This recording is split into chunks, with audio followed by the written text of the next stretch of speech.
Turning now to the coronavirus pandemic, the state reporting 1,400 cases just yesterday, but it's still well below our current average, and the cases continue to trend down in Georgia, which is a good sign. And while testing also increased, we are still below average and below the state's own testing goals. Now, because of the declining cases, Atlanta Mayor Keisha Lance Bottoms may advance the city to phase 3. And what that entails is it allows small gatherings in the city to begin accepting applications for some special events. Now, a concern, though, there is a concern. A new state report says schools are responsible for recent outbreaks and fueling the rise in cases. Some districts, including Gwinnett County schools and Fulton County schools, are already back to in-person classes after a phased reopening.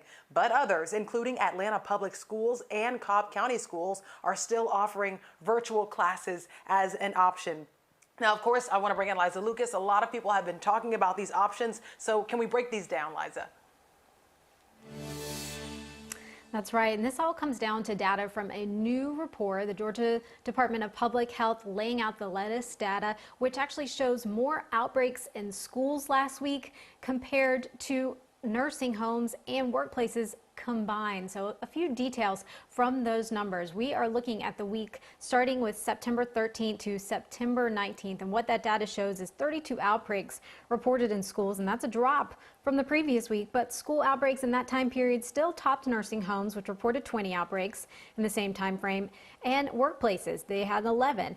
Prisons had 8. Now, state reports indicate more than 100 school outbreaks reported since August 30th, rather. But taking a look at the total numbers of outbreaks, nursing homes and living care facilities still top that list with more than 700. Now, people on our Facebook page, they have been talking about this news and what is considered, quote, an outbreak. Well, state officials break it down and as saying it's a positive COVID case in 2 or more people, students or staff in this case, who don't share a household and are not considered close contacts. So the conversation has continued on our insider page this morning. That's where many of you are discussing it. Denise, not surprised by this. Actually, a lot of people are not surprised to see these numbers come up. Denise saying, I knew this would happen.